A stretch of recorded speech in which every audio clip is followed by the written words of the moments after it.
ವೀಕ್ಷಕರೇ, ಇವತ್ತಿನ ಧಾರ್ಮಿಕ ವಿಚಾರ ತುಂಬ ವಿಶೇಷವಾಗಿರುವಂಥದ್ದು. ಯಾಕಂತಂದರೆ ಹೊಸ ಮನೆ ಕಟ್ಟುವಂತಹ ಕನಸು ಸಾಕಷ್ಟು ಜನರದ್ದಿರುತ್ತೆ. ಆ ಕನಸನ್ನು ನನಸು ಮಾಡ್ಕೊಳ್ಳುವಂತಹ ಗಡಿಬಿಡಿಯಲ್ಲಿ ಒಂದಷ್ಟು ಕೆಲಸವನ್ನು ಮಾಡುವಂಥದ್ದನ್ನು ಮರ್ತಿರ್ತೀರ.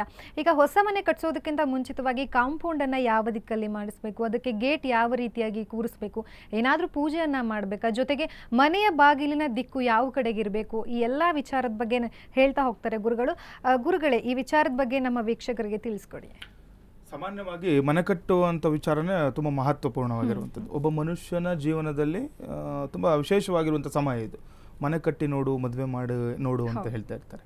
ಯಾಕಂದರೆ ಮನೆ ಕಟ್ಟುವಂಥದ್ದು ವಿಚಾರ ಎಷ್ಟೋ ಜನರ ಕನಸಾಗಿರುವಂಥದ್ದು ಇರುತ್ತೆ.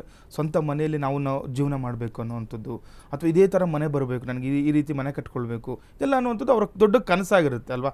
ಅವರ ಜೀವನದಲ್ಲಿ ಒಂದು ಮಹತ್ವದ ಒಂದು ಘಟ್ಟ ಅಂತ ಹೇಳ್ಬೋದು ಈ ಸಮಯವನ್ನು.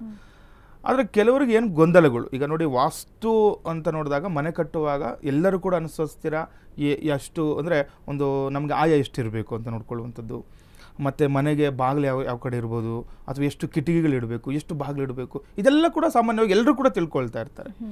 ಅದರ ಜೊತೆ ಕೆಲವೊಂದು ಮೂಲ ನಿಬಂಧನೆಗಳು ಅಥವಾ ನಿಯಮಗಳು ಅಂತ ಇರುತ್ತೆ, ಕೆಲವೊಂದು ಸೂಕ್ಷ್ಮವಾಗಿರುವಂಥದ್ದು. ಏನು ಸೂಕ್ಷ್ಮವಾಗಿರೋದು ಅಂತ ತಿಳ್ಕೊಳ್ಳಿ. ಈಗ ನೋಡಿ, ಈಗ ಮನೆ ಕಟ್ಟಬೇಕಾದ್ರೆ ಏನು ಬೇಕಾಗಿರೋದು, ಕೆಲವೊಂದು ಮೂಲ ವಸ್ತುಗಳು, ಈಗ ಇಟ್ಟಿಗೆ, ಮರಳು, ಕಬ್ಬಿಣಗಳು, ಈ ರೀತಿ ಕಲ್ಲುಗಳು, ಕೆಲವೊಂದು ವಸ್ತುಗಳು, ಇದೆಲ್ಲ ಭಾರವಾಗಿರುವಂತಹ ವಸ್ತುಗಳು. ಈ ವಸ್ತುಗಳು ಯಾವ ದಿಕ್ಕಿನಲ್ಲಿ ಸಂಗ್ರಹ ಆಗಬೇಕು ಅನ್ನುವಂಥದ್ದು ಕೂಡ ಬಹಳ ಪ್ರಮುಖವಾಗಿರುವಂಥದ್ದು ಇರುತ್ತೆ. ನೋಡಿ, ಈಗ ನಾವು ಪೂರ್ವ, ಪಶ್ಚಿಮ, ಉತ್ತರ ಮತ್ತು ದಕ್ಷಿಣ ಅಂತ ನಾವು ಏನು 4 ದಿಕ್ಕುಗಳು ಮಾಡ್ಕೊಂಡಿರ್ತೀವಿ. ಕೆಲವರು ಏನು ಮಾಡ್ತಿರ್ತೀರ, ಈಗ ಪೂರ್ವಾಭಿಮುಖವಾಗಿ ನಿಮಗೆ ಏನೋ ಸೈಟ್ ಸಿಕ್ಕಿರುತ್ತೆ, ನೀವು ಅಲ್ಲಿ ಕಟ್ಕೊಳ್ತಿರ್ತಾರೆ, ಇದು ಒಳ್ಳೆ ವಿಚಾರ. ಕೆಲವರು ನಂದಿ ಬಾಗಿಲು ಕಟ್ಕೊಳ್ತಿರ್ತಾರೆ, ಇದೊಂದು. ಇನ್ನು ಕೆಲವರಿಗೆ ಸಿಕ್ಕಿರೋದಿಲ್ಲ. ಕೆಲವೊಬ್ಬರಿಗೆ ಏನಾಗುತ್ತೆ, ಪಶ್ಚಿಮ ಬಾಗಿಲು ಮತ್ತು ದಕ್ಷಿಣ ಬಾಗಿಲು ಕೂಡ ಹಾಗೆ ಆಗುತ್ತೆ ಅವ್ರಿಗೆ, ಕೆಲವರಿಗೆ. ಯಾಕೆಂದರೆ ಅವಕಾಶ ಇರೋದಿಲ್ಲ, ಈಗ ಅವ್ರಿಗೆ ಸೈಟ್ ಅದೇ ಥರ ಸಿಕ್ಕಿರುತ್ತೆ. ಕೆಲವರು ಏನು ಅಂದ್ಕೊಂಡ್ಬಿಡ್ತಾರೆ, ನಂಗೆ ದಕ್ಷಿಣದ ಬಾಗಿಲಿದೆ, ಆ ಸೈಟ್ ಒಳ್ಳೇದಲ್ವೇನೋ, ಏನು ಮಾಡೋದು, ಮನೆ ಕಟ್ಟಬೇಕು ಬೇಡ, ಈ ರೀತಿ ಎಲ್ಲ ಗೊಂದಲಗಳು ಇಟ್ಕೊಂಡಿರ್ತಾರೆ. ಕೆಲವರು ಪಶ್ಚಿಮ ಬಾಗಿಲಿದ್ದಾಗಲೂ ಕೂಡ ಗೊಂದಲಗಳಿರುತ್ತೆ. ಆ ರೀತಿ ಏನು ಚಿಂತೆ ಮಾಡುವಂಥ ಅವಕಾಶಗಳಿರೋದಿಲ್ಲ. ಯಾಕೆಂದರೆ ಯಾರೋ ಕೆಲವೊಂದು ರಾಶಿಗಳಿಗೆ ಅನುಗುಣವಾಗಿ ಕೆಲವೊಂದು ದಿಕ್ಕುಗಳ ಬಾಗಿಲು ತೊಂದರೆಗಳು ಬರುತ್ತೆ ಅಂತ ಹೇಳುತ್ತೆ. ಆದರೆ ಅದರೊಟ್ಟಿಗೆ ಕೆಲವೊಂದು ವಿಚಾರ ನಾನೇನು ಹೇಳ್ತಿರೋದು, ಈಗ ನೋಡಿ, ಈಗ ನೀವೇನಾದರೂ ಭಾರವಾಗಿರುವಂತಹ ವಸ್ತುಗಳನ್ನು ಒಂದು ಕಡೆ ಸಂಗ್ರಹ ಮಾಡಬೇಕು ಅಂದಾಗ ಯಾವುದೇ ಕಾರಣಕ್ಕೂ ನೀವು ಪೂರ್ವಕ್ಕೆ ನೀವು ಮನೆ ಕಟ್ತಾಯಿದ್ರು, ಉತ್ತರ ದಿಕ್ಕಿಗೆ ಮನೆ ಕಟ್ತಾಯಿದ್ರು, ಪೂರ್ವ ಅಥವಾ ಉತ್ತರ ಅಥವಾ ಈಶಾನ್ಯ ದಿಕ್ಕಿನಲ್ಲಿ ಯಾವುದೇ ಕಾರಣಕ್ಕೂ ನೀವು ಭಾರವಾಗಿರುವಂತಹ ವಸ್ತುಗಳನ್ನು ಸಂಗ್ರಹ ಮಾಡಬಾರ್ದು ಅಂತ. ಈಗ ವಾಸ್ತುಶಾಸ್ತ್ರದಲ್ಲಿ ಹೇಳುತ್ತೆ, ಮನೆ ಕಟ್ಟಬೇಕಾದ್ರೂ ಕೂಡ ನೀವು ಈ ದಿಕ್ಕನ್ನು ಇಲ್ಲಿ ಯಾವುದು ಭಾರವಾಗಿರೋ ವಸ್ತು ಇಡಬಾರ್ದು ಅಂತ ಹೇಳ್ತಾರೆ. ನೋಡಿ, ಈಗ ಏನೋ ದೇವಮೂಲೆ ಅಂತ ಹೇಳ್ತಾರೆ, ಅಥವಾ ಪೂರ್ವದಲ್ಲಿ ಆಗ್ಬೋದು, ಉತ್ತರದಲ್ಲಿ ಆಗ್ಬೋದು, ನೀವು ಭಾರವಾಗಿರೋ ವಸ್ತುಗಳು ಇಡಬಾರ್ದು ಅಂತ, ಮನೆ ಒಳಗೂ ಕೂಡ ಇಡಬಾರ್ದು ಅಂತ ಹೇಳ್ತಾರೆ. ಅದೇ ರೀತಿಯೇ ನಾವು ಕೂಡ ನೀವು ಮರಳಾಗ್ಬೋದು, ಕಲ್ಲುಗಳು, ಇಟ್ಟಿಗೆಗಳನ್ನು ಏನಾದರೂ ನೀವು ಸಂಗ್ರಹ ಮಾಡಬೇಕು ಅಂದ್ಕೊಂಡಾಗ ನೀವು ಆದಷ್ಟು ಏನಾಗುತ್ತೆ, ನೈಋತ್ಯ ಮೂಲೆಯಲ್ಲಿ ನೋಡ್ಕೊಳ್ಬೇಕಾಗುತ್ತೆ. ನಿವೃತ್ತಿ ದಿಕ್ಕನ್ನು ಕುಬೇರ ಮೂಲೆ ಅಂತ ನೋಡಿ ಕೆಲವರು. ಆದರೆ ನಾವು ಅಷ್ಟದಿಕ್ಕುಗಳಲ್ಲಿ ನೋಡಿದಾಗ ಕುಬೇರ ಉತ್ತರಕ್ಕೆ ನಾವು ಕುಬೇರ ದಿಕ್ಕು ಅಂತ ಹೇಳ್ತೀವಿ, ಆದರೆ ನಿವೃತ್ತಿ ದಿಕ್ಕನ್ನು ಕುಬೇರ ಮೂಲೆ ಅಂತ ಹೇಳ್ತಾರೆ. ಯಾಕಂದರೆ ಅಲ್ಲಿ ಏನಾಗುತ್ತೆ, ಕೆಲವೊಬ್ಬರು ಭಾರವಾಗಿರುವಂತಹ ವಸ್ತುಗಳನ್ನು ಇಡಬೇಕು ಅಂತ ವಾಸ್ತುಶಾಸ್ತ್ರದಲ್ಲಿರುವಂಥದ್ದು. ನಿಮ್ಗೆ ಎಲ್ಲಿಗೆ, ದಕ್ಷಿಣ ಮತ್ತು ಪಶ್ಚಿಮಕ್ಕೆ ಮಧ್ಯದಲ್ಲಿರುವಂಥದ್ದು.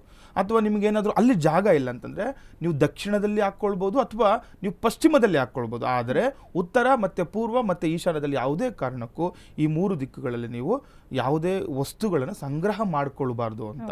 ಇದರಿಂದ ಏನಾಗುತ್ತೆ, ಮನೆ ಸ್ವಲ್ಪ ತಡ ಆಗುವಂಥದ್ದು, ಬೇರೆ ಬೇರೆ ತೊಂದರೆಗಳು ಬರುವಂಥದ್ದು, ಅಪಘಾತಗಳಾಗುವಂಥದ್ದು, ಅಥವಾ ಏನೋ ಕಷ್ಟಗಳಾಗುವಂಥದ್ದು ಇರುತ್ತೆ.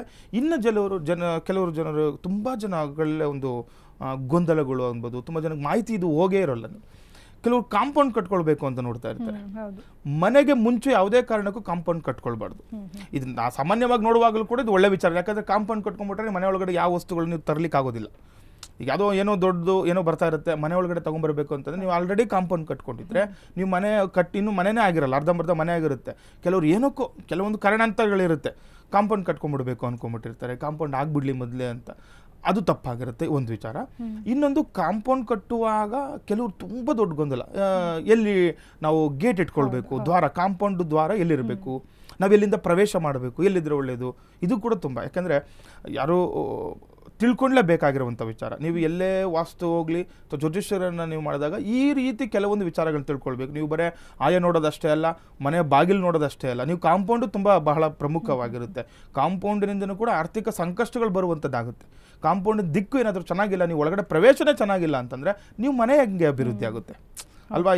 ಈಗ ಪೂರ್ವ ದಿಕ್ಕು ಅಂತ ಇಟ್ಕೊಂಡಿರ್ತೀರಾ, ಓಕೆ, ನೀವು ಪೂರ್ವಾಭಿಮುಖವಾಗಿ ಮನೆ ಕಟ್ಕೊಳ್ತಾ ಇರ್ತೀರಾ, ನೀವು ಎಲ್ಲೋ ನಿಮ್ಗೆ ರಸ್ತೆ ಬಂದಿರುತ್ತೆ ಪೂರ್ವಕ್ಕೆ, ಆಯಿತು, ರಸ್ತೆ ಬಂದ ತಕ್ಷಣ ಆಗ್ನೇಯ ದಿಕ್ಕಲ್ಲಿ ಏನಾದರೂ ನೀವು ಇಟ್ಕೊಂಡ್ಬಿಟ್ರೆ ಅಲ್ಲಿ ಅಗ್ನಿ ಭಯ ಅಂತ ಹೇಳ್ತಾರೆ. ಆಗ್ನೇಯ ದಿಕ್ಕಿಂದ ಏನಾದರೂ ಪ್ರವೇಶ ನಿಮ್ಮ ಮನೆಗೆ ನೀವು ಆಗ್ತಾ ಇತ್ತು ಅಂತಂದರೆ ಇದು ದೊಡ್ಡ ಪ್ರಾಬ್ಲಮ್.